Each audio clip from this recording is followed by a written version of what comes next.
Cool. So, hi everyone. Welcome to those of us who are in the Jitsi room. Welcome to those of us who are tuning in from YouTube. It's absolutely amazing to have you here. And welcome to the QGIS Open Day for October. This Open Day is a little different. We're just having two really nice, chilled, open sessions with the QGIS community. So anyone who's popping into the session, welcome. And if it's your first time, awesome. If it's not, please, pipe up and say hi to us. I have put the link for this Jitsi meeting into the chat for YouTube. So if you'd like to come and chat with us, please feel free to follow that link to the Jitsi room. All right, so I don't think there's any other things I wanted to do. Perhaps we can just go around in the Jitsi room and say hi to everyone who's here. Let's start off with Jeremy. Hi, Jeremy. Hi. Yeah. Hi, I don't know what else to say. Where are you joining us from? Okay. I'm joining from Johannesburg, South Africa. Yeah. Awesome. Next in the room on my screen is Theasha. Hi, everyone. I'm joining from Joburg as well. Brilliant stuff. Next is Victoria. I see you there. Hi, everyone. I'm joining from Nairobi, Kenya. Awesome. I see there's someone called Anton G. If you can use your microphone, let us know where you're coming in from.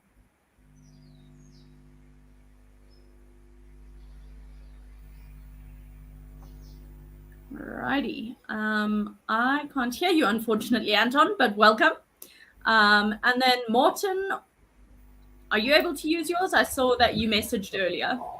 Oh, you're from Germany. No, I'm not from Germany. No, I'm from Denmark.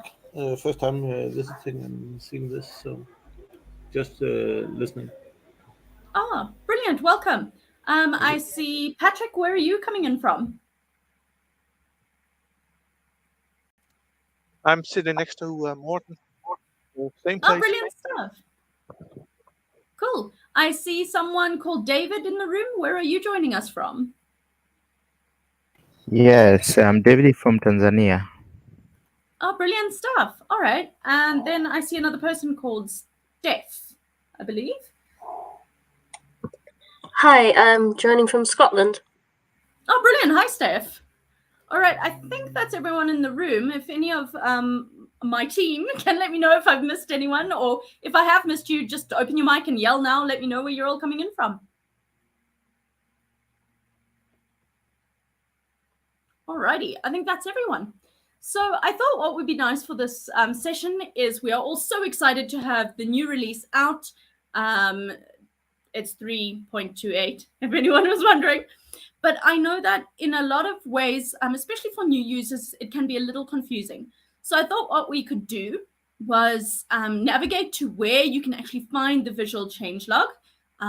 And we will then go through a couple of our favorite new features, edits, etc. Some of the people in the room are going to show some of their favorite new features. And then we will look at the video of the visual changelog that is made for us by Marios from Cyprus. Thank you so much for that. That's amazing. And of course, thank you to Charlie, who maintains the changelog. So let's jump into it. I'm going to share my screen and we'll go from there.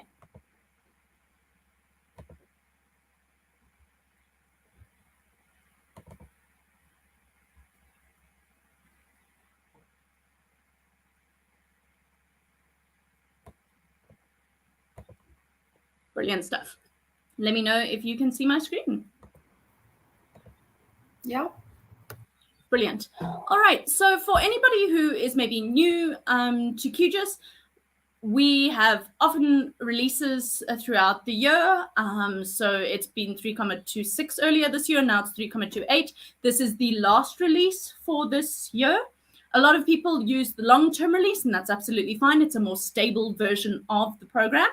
But if you'd like the bleeding edge, newest features that you can use on QGIS, then start using, the newest releases of QGIS. So that's super exciting. But if you want to find the visual changelog, you can go to this, QGIS.org, of course, go to For Users, Then for users, you will see a little tab that says visual changelogs. And you will see that there is actually a changelog for every single release of QGIS. So you'll see the top one right now is 3.28. And you'll see this is the changelog. So it's got what the actual release is all about, all the modifications that you can have, etc. And it's got a great explanation. Then we have, as I mentioned, this lovely video made by one of the QGIS community members, and we'll watch that later on in today's party. Then we'll continue down, and I think it's really important to understand that attribution is super important. So these are a list of our QGIS donors and people who contribute to the project consistently. And I think everyone is a little bit guilty of not attributing, the people who fund things or places that we get data from. So that is super important. So there's just a list of our donors, etc., that allow us to make these awesome new features coming out on QGIS all the time. Some of them are, of course, crowd-funded. Some of them are government-funded. Some of them are funding from the user groups around the world. And then finally, we get into a list of what the actual newest features in this release are. So you'll see here, we have for temporal, there's a feature to add the temporal manager support for WMTS layers with a time dimension, which is pretty cool. And if you click on that, then of course it will go to a specific little outline of what that thing does, what the update is. Sometimes you will have a GIF like this one showing you exactly what the new feature does. And then you can continue to scroll through and see exactly what the new features are. So hopefully that allows you to see exactly where to find the visual changelog for the newest release. There are some super amazing features. There are new point cloud features we're going to explore. I know some of the team are going to be having a look at just things as simple as confirming a delete is so important. I mean, I've occasionally, by accident, deleted data. So we're going to show you all, majority of those features. Some of them we are not quite as technical as we'd like. So if anyone in the room does have those expertise, please feel free to share your screen and show us exactly what's potting. But for now, I think everyone is very bored of hearing my voice. So I'm going to hand over perhaps to Thiasha. I think you had a couple of your favorite features to show us. Okay, awesome. I'm just going to share my screen. Do you have to stop sharing first, or can I just share overview? Yeah, I've stopped now.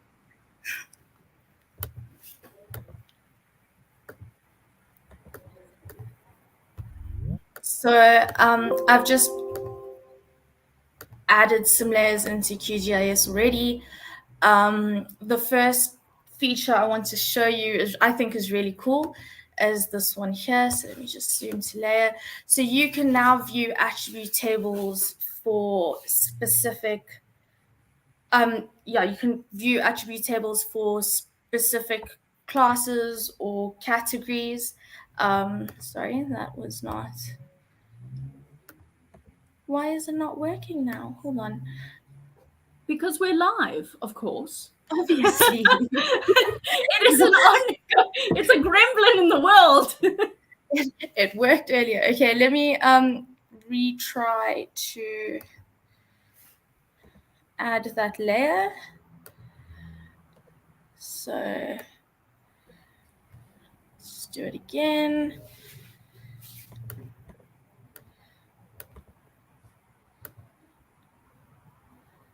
Let's see what that's called.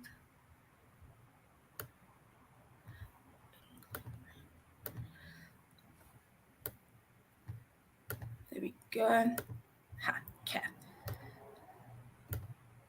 And here you can see the attributes for just what's under that class or category.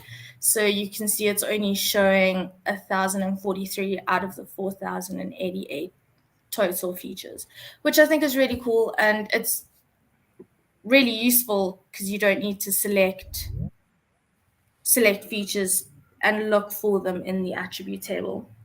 This is actually awesome for someone like me who's super visual. Like, often I didn't enjoy making filters. You know, you could filter the attribute table to do this, of course. Yeah. But I really like that I can just be like, oh, okay, well, I want the red area, and then click and open that. I think that's amazing. How cool.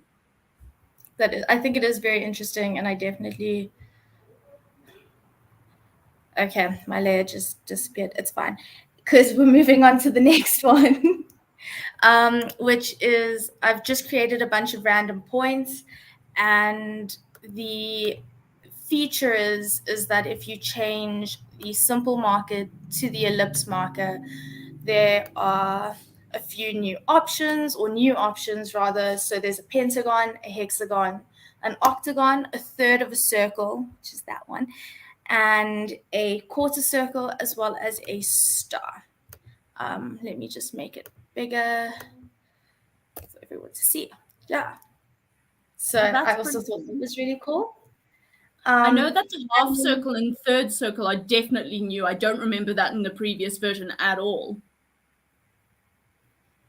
They definitely knew, because I was doing styling yesterday and they didn't have those features and I needed them. Well, there we go. 3.28. Yay. That's brilliant. Okay. I mean, previously you probably would have had to use an expression to build one of those or bring in a SVG of some description. So it's really cool to see that functionality has been added. Then the next one we're going to look at is the asking for confirmation before you delete a feature. Yes. This is definitely something I'm excited about. Ta-da! So you can either say yes, delete, or you can cancel it. I think that's really useful because the amount of times that I've accidentally deleted something that I shouldn't have is too many to count. Yeah, my go-to was continuously, because obviously I continuously save with QGIS, QGIS being QGIS. And then if I did delete something by accident, I would just close the program without saving it in order to get that data back, which is a terrible workaround. So I'm pleased to see that that's a new feature being included in this release. And then the last one, I think, is going to be a bit of a team effort here, and that's identifying results. So for starters, I don't know how to get the panel if you go to view, like I'm not sure where to find it there, but if you go Control-Shift-I, yes, Control-Shift-I, why isn't it? Give me a second.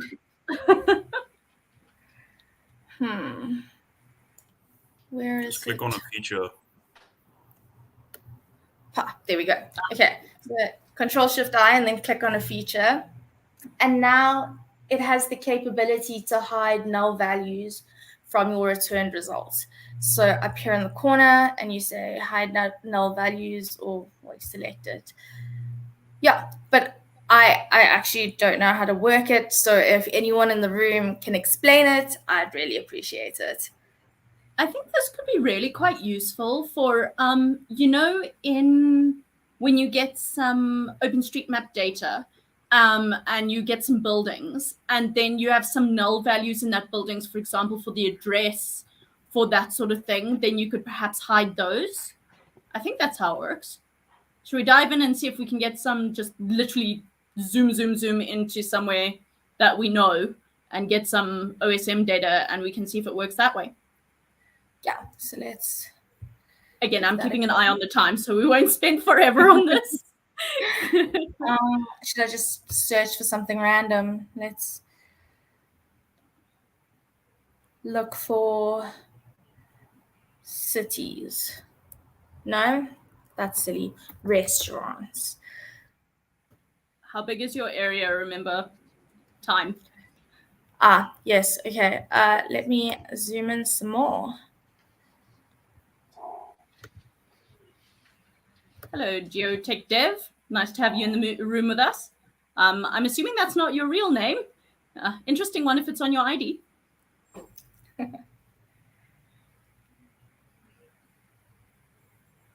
If you have any comments in the room, please feel free to unmute yourself and ask a question. if you're unsure of what we're doing right now.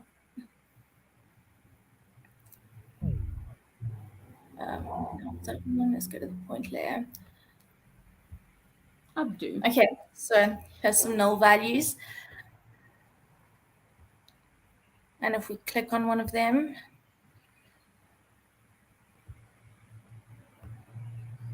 You see, you already have hide nulls on.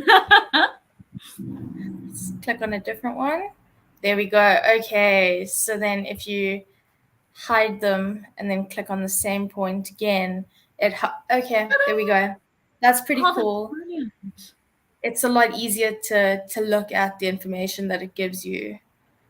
Especially for data that has a lot of null values. I often find if I use this identify function, I'm looking for something quite specific that I know is there. Like, for example, the names. If we make tourist maps a lot, then, you know, that's quite important.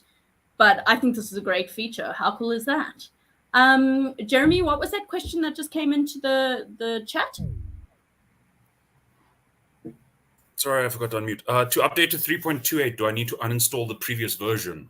No. Are you using Windows or Linux? But the short answer is no. Yeah, I don't know, Jeremy, do you have a better one?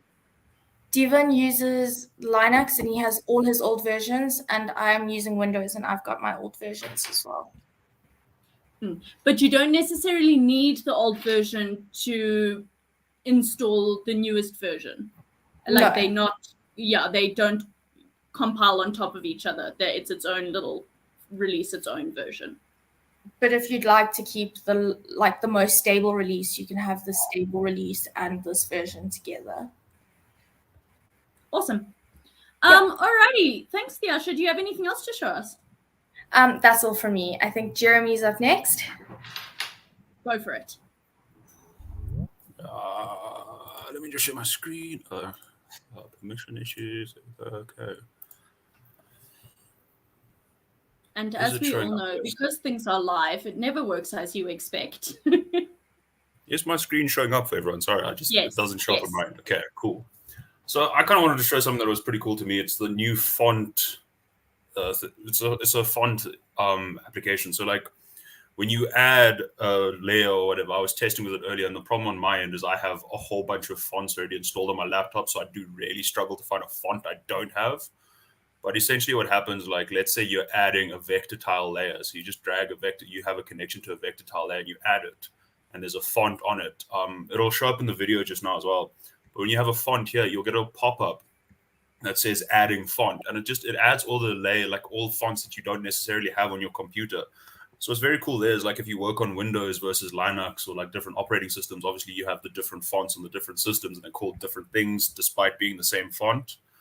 Now what happens is QGIS will add those fonts to your system for you as long as you tell it to, and then you get this really cool, like you can get a library of all the fonts, and it makes QGIS like projects a lot more accessible across the different platforms.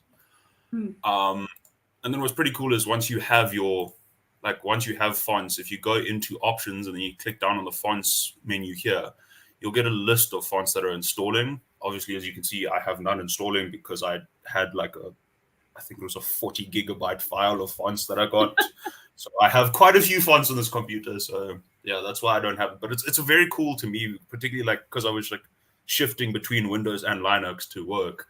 It's very cool to now have that change where you don't have to worry about finding a font that will work on one system but not the other. Now you just send out the project and you'll get the font downloaded to the machine for you. And that was like very cool to me. I'm just trying to think if there's anything else to say about this. The video just now will explain quite well as well. Then the also, other one, just a side note there, make sure that with your fonts, if you're using a free font, please attribute them, because what's pretty cool is the license actually pops up. You get a license pop up at the top here that'll show you and it'll show you the licensing, so you can get like an Apache license or whatever. The license will actually pop up when the font starts to download. But as Amy says, always attribute fonts as long even if they're free, attribute them to the correct people, just so that you don't take credit for creator. Let's just go with creator. Yeah, creator works. So that was the fonts. The other one that I'm very excited for is So you can see I've just got the world map here loaded up from QGIS. It comes in, and for those you don't know, you just type world into the coordinate bar and this map pops up. So what's pretty cool is it here? So I'm just going to do a random selection. Let's go with 15. And I'm going to go run. And you can see I've got 15 countries selected. Now if I go export,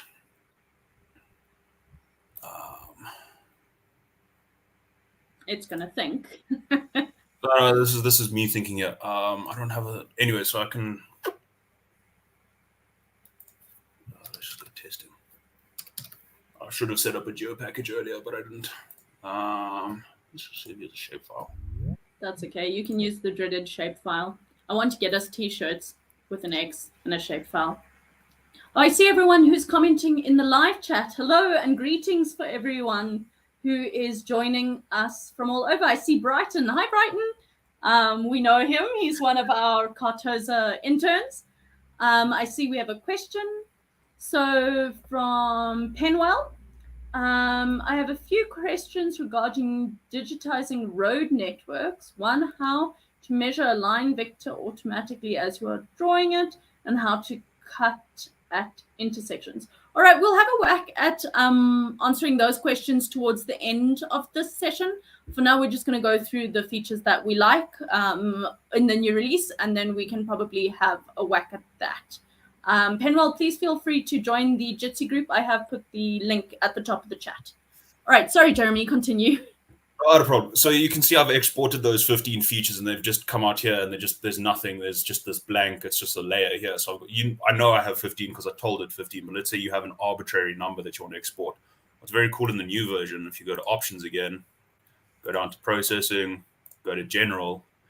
This right here, you go feature count for output vector layers. So anything that you make in QGIS is going to output with a feature count next to it, instead of you having to right click, show feature count on all the layers. So it's auto deactivated, but you can activate it. So like I was doing another project yesterday, and it's just very cool. Like when you're doing a whole bunch of processing, so instead of having to activate the feature count on each layer, it automatically puts it in for you once you activate it here.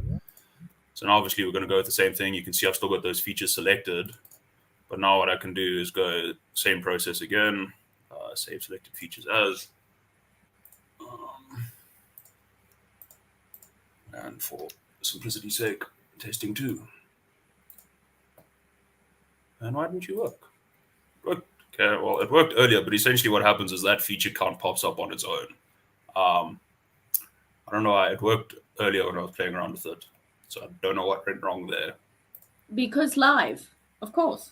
Always, but why? Why is it like this? Show feature count for output vector. Okay, it should have popped up, but So essentially, what happens is after I enable that, QGIS will pop up the feature count for anything that I export. It might have been because I didn't change my selection, and for me, this is very cool. Like I'm stepping. Sorry. Would that then happen for every layer that you export thereafter? Yeah. So let's say you have you're using OSM like you showed, and you'd download a road network and you want to export 50 features, or you're exporting all features that start with Y. It'll give you the feature count it'll give you the feature count as you export it. It doesn't matter what layer. In theory, it's the whole project as far as I was working out from my playing around. Would that then happen for every layer that you?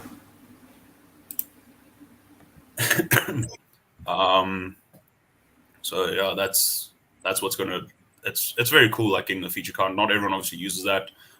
I personally have to use it quite a lot for what I do, but it's just interesting to see you export and then you'll have the feature count automatically rather than having to enable it like I do there, because it's obviously not working because we're live as per usual.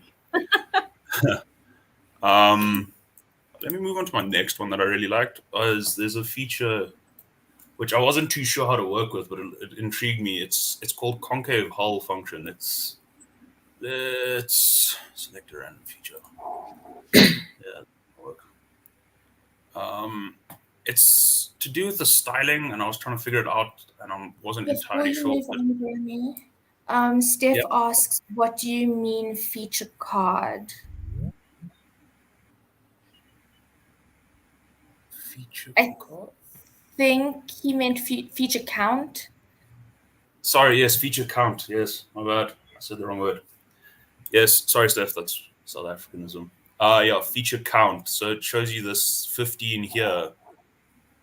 It's the number of features that you selected. So every time you have an output, it tells you the number of features you have output.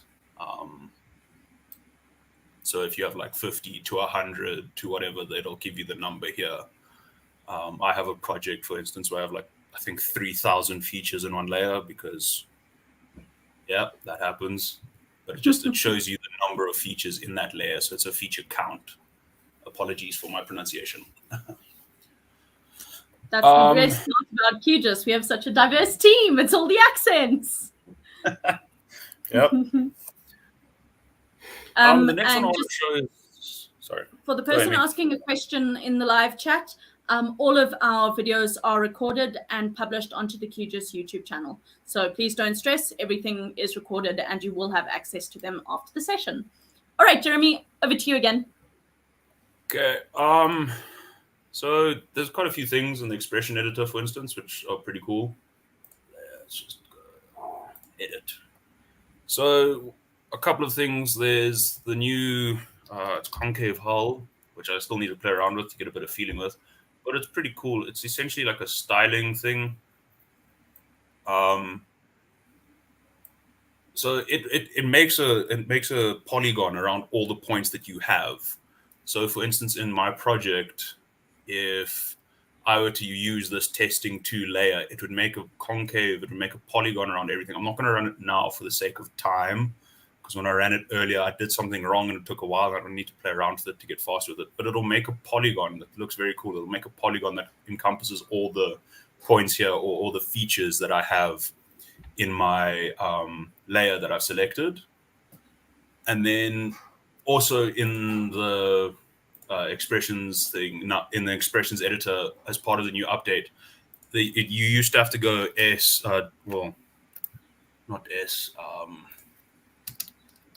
dollar it sign. used to be like dollar sign geometry, but my dollar sign's not working correctly. I've been playing around with things, but now instead of going dollar sign geometry, which is now they're deprecating, you can just simply go at geometry if you can spell properly.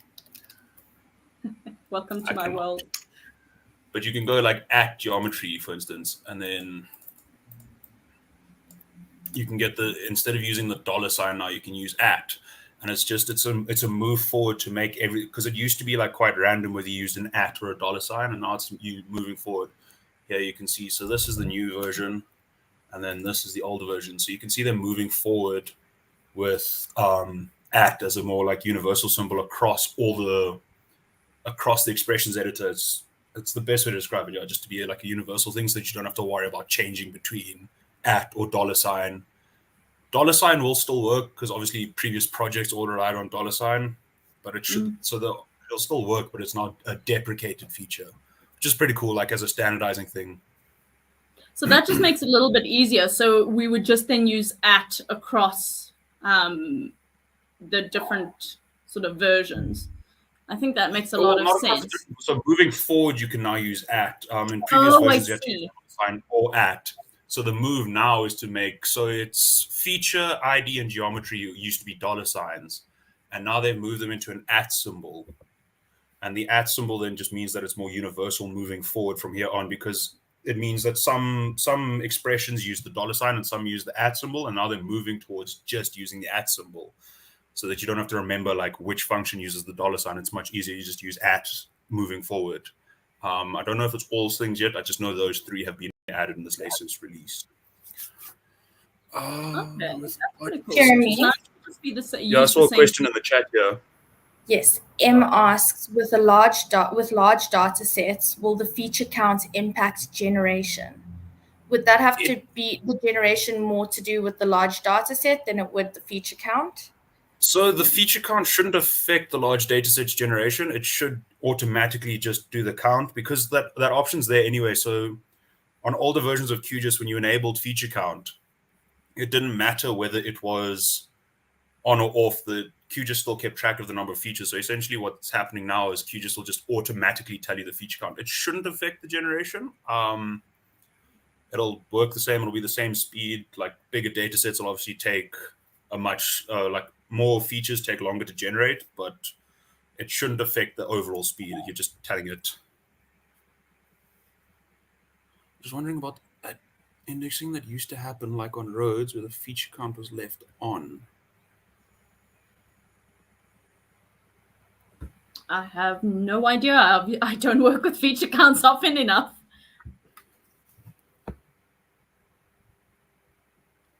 Are you perhaps confusing feature counts with like feature ID? So like obviously when you have like if you have an ID of 1, 2, and 3, then the road's 1, 2, 3. But if you have a feature count and you get rid of road 2, you only have a feature count of 2. I'm not entirely sure I'm the correct person to answer this. I just kind of know the basic feature here. I don't know if anyone else in the room has a more like in-depth answer there. Unfortunately, don't. And Tim and Charlie couldn't be here today, and they are our total gurus. But I do encourage anybody who's in the room or who is new, then I do encourage you guys to join the QGIS Telegram channel. A lot of the QGIS gurus, I mean, these are the people that build QGIS, are on that channel. So if you have this kind of question, and there is no question too intelligent or too, beginner or new on that channel. I mean, I couldn't figure out how to do, just changing the color of a point, and people will happily answer that for you. Whereas, one of our amazing developers, Samueli, will ask some crazy, Python question and someone will answer it. So, it's a great community platform. There is both a Telegram channel as well as Revolt. We have a Revolt platform where you can ask your questions. So, of course, if we don't know the question, just go and engage with the community some more. That's the whole beauty of QGIS being an open source environment. I will quickly pop the links into the live chat for those two platforms. If you do not have them already, they are on the wiki site for today's open day. So you should be able to get hold of them. But if not, I'll pop them in right now. Jeremy, are you done? Was that your last feature? Just one more thing with the expressions editor. I'm hoping it's going to work this time because it failed earlier. But so when you have an expression like this now, what used to happen if you click cancel, it used to just close. Now they have to say expression was edited. Would you like to discard it? It's just another redundancy to make sure you don't lose expressions, as I know I've done before, which is a bit frustrating. So this now you can see I can say no to keep the changes or discard my changes immediately. Obviously, I'm going to discard them because I'm not using that. But so it gives you that nice pop-up just to make sure you actually want to discard the changes for the expression you've made. I see Victor in the live chat is saying that undoing delete feature is a real hack, or checking the delete feature is a real hack. So I know. But now we have this amazing pop-up window that Thiasha showed us in the attributes, and now Jeremy has shown us that we don't have to do that hack anymore. We can be sure of what we're deleting. Alrighty. Next on the list, I think Victoria, did you have some cool features you like to show us? Yeah, I got one Cool. that I got to work this time. So let me share my screen.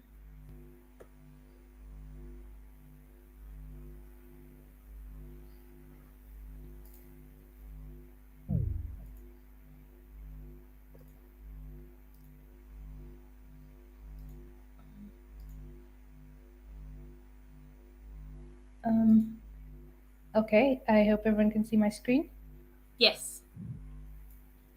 All right, so we have for the WMS layers, you can now add layers from your service or source using using a QGIS menu as separate layers, as opposed to what used to happen before, where if you clicked on multiple layers, they'll be added in as a single layer. So I have the Africa imagery connection here. So what I'm going to do is layer and then add layer. Can you see my second menu, Amy? No. Are you sharing just the window and not your entire screen? Oh, let me share my entire screen then. Thank you. Let me do that. Okay.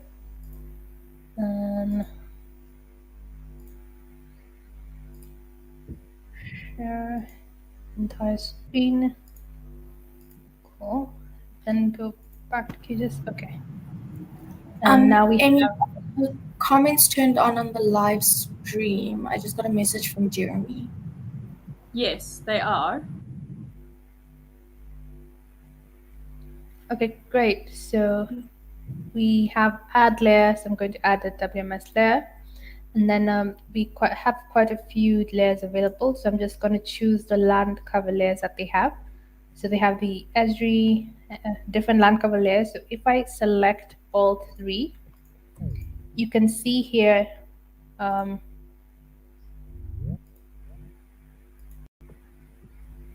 the three layers, and the default is to load them in as one layer, which has a layer name of Can the everyone see Victoria's screen?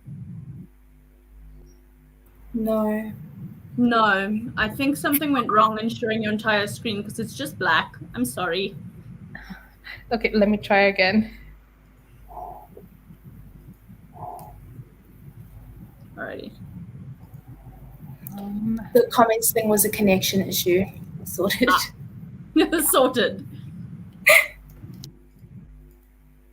Jeremy, I know you have power because I have power. It's not a power issue, it's an internet issue. It seems to be slowly dying as the areas around me either get power or lose power. I'm not sure at this point. Can you see my screen now? No. Still just black. Ooh, okay. Go for it, Anton.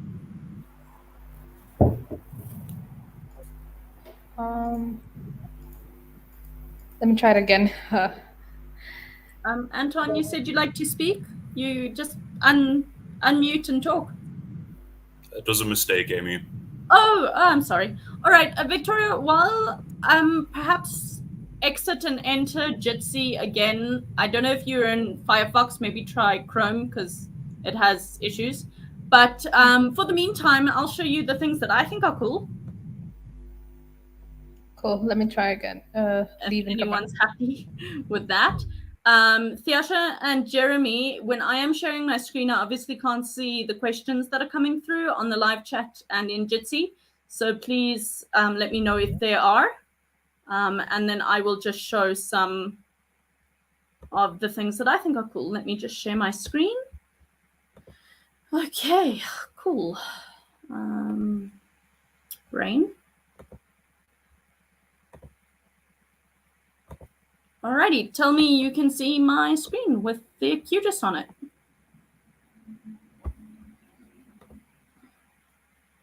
Yes, no, maybe, in between? Yes. Awesome. Okay, cool. So one of the things that I really liked, and it's one of the things that were being worked on at the FOSS4G in Florence recently. So that, of course, is the conference where all the open source technology for geography gets together. And that is part of the Temporal Controller. So the Temporal Controller came about, I think Anita Grassa worked on it, and it was a plugin for a while, and now it's become part of the core of QGIS. So you are able to represent data that changes over time. Of course, that is super, super useful. But QGIS was not able to bring in WMS, so Web Map Service Time, the T, WMST layers. So what the Temporal Controller can do now in 3.28 is by default, you can go into automatic temporal mode. So you don't have to do any background stuff. You can just go to your web map layer that's got a time element, and it sort of automatically does it. So let me just show you what I'm actually talking about. So I have this WMS layer here, and I've got some Canadian weather data. If you'd like to see, it's coming from here, from this GeoWeather from the Canadian government. So that is where our data is coming from. If you want to play around with this connection, have a look at that. And thank you to them for making that open for us to have a look at. So if I come down here, there is this wave. Let me just make my browser slightly larger. We have this wave prediction and global wave prediction system. And you can see that all of these, they have a little clock on them. So you can see already that there is a time element to that data. So then what we can do is we can grab, let's go with the 3 hourly forecast, throw it into our project. That is going to come through. Let me just make my browser smaller again so that comes through nicely. And you can see immediately that it is taking our data and it's going to load that. You can see that the step is in 1 for hours, but of course this is 3 hourly data, so perhaps 1 doesn't make sense and 3 makes a little bit more sense. So that would be our step. And now you can see that this is what the wind is doing on the sea at the time. Then what you can do is click so that QGIS can load each one. Obviously, it's going to cache that data. It's bringing in data for the whole planet. So it is quite a lot. So if you just click through, I find it a little bit more useful. So it'll then load that data, load that data. I do apologize for loading so many sections, but it's worth it in the end. So we load all of our each of our images so that QGIS can cache it. I'm sure that the awesome developers, shout out to Samueli, who are working on this, of course, will get this to a point where it just flows. But of course, we all understand as being JS professionals that, you know, this is a lot of data for the whole planet. So it's just easier for us to cache each one. Alrighty. Hopefully now, if I loop it and I press play, we should get a movement of the wind. We, of course, can make this quicker or slower. So, of course, this is set to that 3-hour step, but you can see the changes over time. If you want to see one that is slightly cooler that I made earlier, I obviously speeded it up a little bit. I added the world map to it, a little QGIS function, but the temporal controller is absolutely awesome. It automatically now recognizes that there is time data and you can bring it in from your WMST layers. So that is one of my favorite new features. So I hope you guys think that that is cool. Alrighty. Let's go here to... This temporal change is a very cool feature now that they've added. It just opens so many possibilities with stuff. And I think it's so cool because it changes over time. I think it will be so useful for, you know, changes in vegetation over time if people are looking at desertification of areas or perhaps river changes, you know, the change in a river course over time. Glacial shrinkage, like things like that. Yeah, temperatures even. I mean, we're all looking at global warming. It's definitely something to take heed of. So I'm going to close the temporal controller because we don't need that for the next session that I'm going to show. Alrighty, so one of the really cool things that have also come out on 3.28 is some of the point cloud stuff. You guys saw that on 3.26, a lot of work was done by our friends at Lutra and Belgasim. I'm sorry that he couldn't make it today. He is at prayers. Of course, it's Friday. So he sent me this data. Thank you so much. And I'll show you a couple of the things that are now available for point cloud data. So first of all, if I can get to that point on the cloud, because, you know, life is like that. Okay, so one of the things that you can do with the point cloud data that I think is pretty cool is you can do this thing called ambient occlusion in a 3D effect. So we're going to go and have a quick look at that. So first things first, we want to visualize our point cloud data in 3D. So we're going to go to our view and we're going to go 3D, obviously.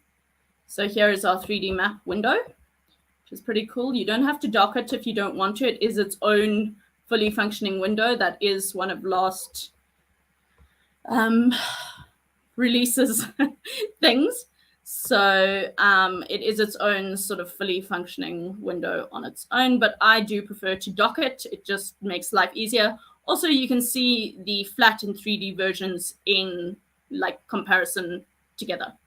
So let us just change our view a little bit so we can actually see that this is a 3D view. It's a castle, I believe. There we go. So we can see our points in our point cloud, and there's some roofs and trees and all sorts of things. So that's pretty cool. So what we're going to show here is this settings. So we go here to our settings, and do you see here it's got show ambient occlusion? And you can see now that you've got more of the background of the points, and there are a way.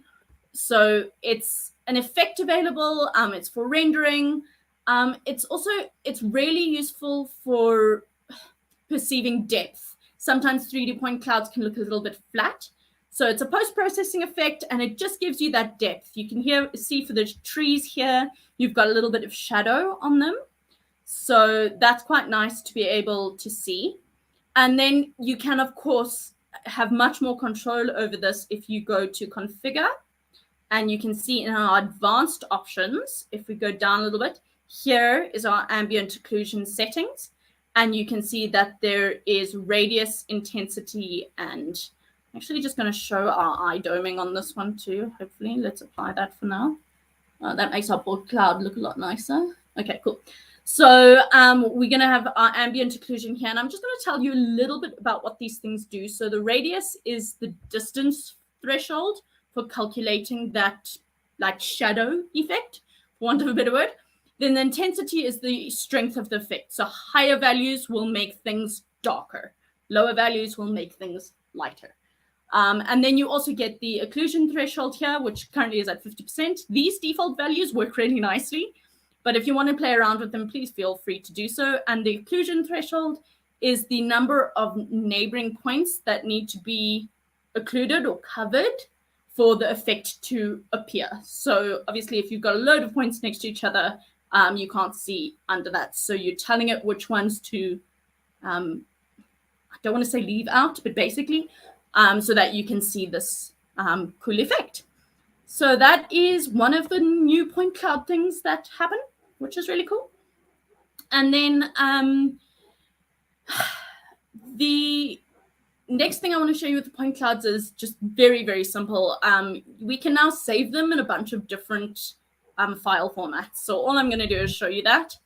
So if I right click on the layer and I go to export and I go to save as, you can see that there are a bunch of layers that you can save this as. So if I have a look here, you can do a temporary scratch layer. You can do a geo package, an Esri shapefile, etc. So there are a lot of options for us to be able to save this point cloud as, instead of doing, just the same old file types that we are used to. So this one I currently have as a LAZ, LAZ, etc. But it's sometimes useful to put this into a geo package, etc. So that just gives you that flexibility to save it as you need it to be saved. Alrighty, so the last thing that I'm going to show you, I touched on it in the 3D effect, but let's just do it in the flat effect first. So it's this thing called eye dome lighting for point clouds in 2D. So what eye dome lighting is, it's just an effect for the visualization of a point cloud. So it helps with the 3D visualization.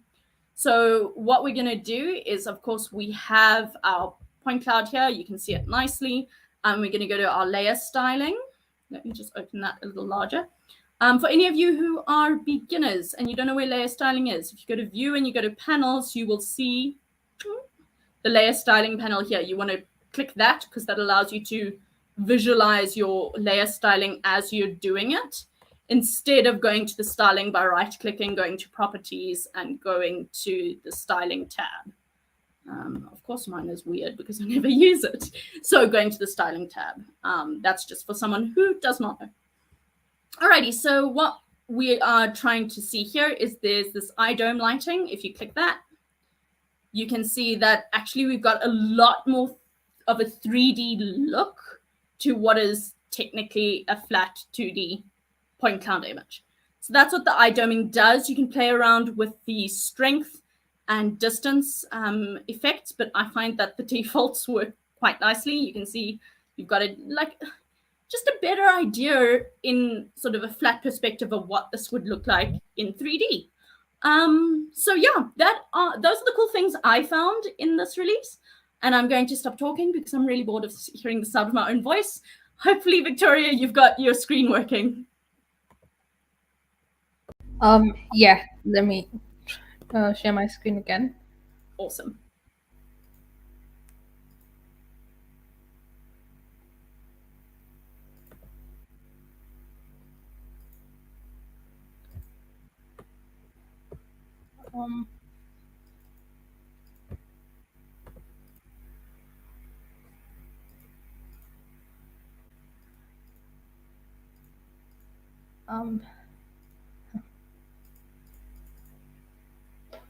I think I'll have to rejoin again.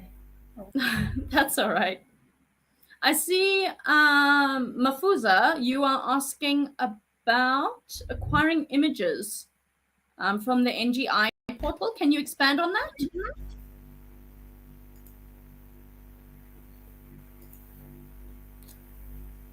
And yes, I will share that link for you.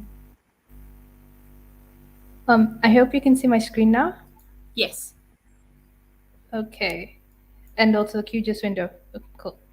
So what I wanted to show is the new feature that's part of the WMS layers. So previously, when adding a WMS layer, you could and you selected multiple layers, you could only add them in as one layer. So for example, I have the Africa land cover layers. So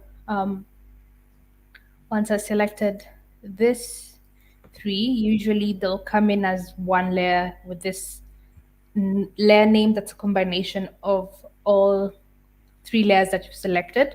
But now you have this option here that once you click on it, you can load each selected layer as an individual layers. Once you do that, and you can add your layers. Close this window. You now have all 3 separate layers added to your project instead of having just one big layer, which allows you to just to be more versatile as you work. For example, I can show the styling hasn't come in yet, but you can see these are separate layers. I can turn them on and off, each with their own legend here. So that's the feature that I really liked and I really wanted to show off. So back to you, Amy. I really like that feature because often I found I would get a whole bunch of kind of data that I really didn't want. And I think it's great to be able to choose really specifically what you want. I mean, especially, don't you think, Victoria, for something like land use data, if you are only really interested in arable land or farm area, why bother getting everything else? It's just going to chew up all your, space for processing. Yeah. Absolutely. That is a very cool feature. I like that feature. Very, very cool. Thanks, Victoria. I appreciate it. Alrighty. So I think that is all we have time for. We have about 5 minutes left. So unfortunately, I think it was Penwell. I don't think we're going to get to answering your questions this session, but please ask them in the Telegram group or on the Revolt channel or even on the QGIS mailing list. Definitely ask those questions. Someone in the community will happily answer those for you. Or alternatively, next month, we can have an open session if people would like.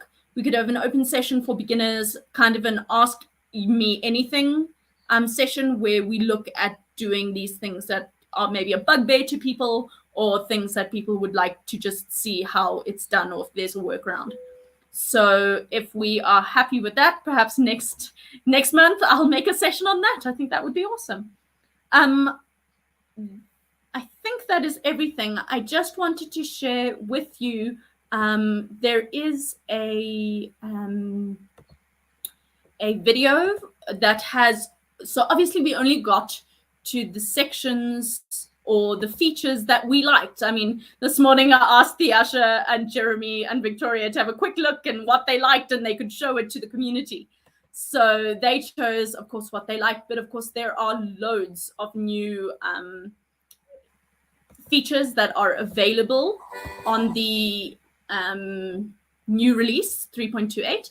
So if you would like to see those features, please go and check out the QGIS visual changelog. It is on YouTube. Again, thank you so much to Marios, who is from the QGIS Cyprus community, who puts together those visual changelogs for us. And to end this video, I am just going to play that video if everyone is happy with that. And then we'll finish. Sounds like a good plan. I'm about to lose power, so I'm about to drop off. Alrighty, thanks, Jeremy. Alrighty, so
All right, brilliant stuff, everyone. Thank you so much for tuning in, and please tune in for the next session. Bye, everyone. Cheers.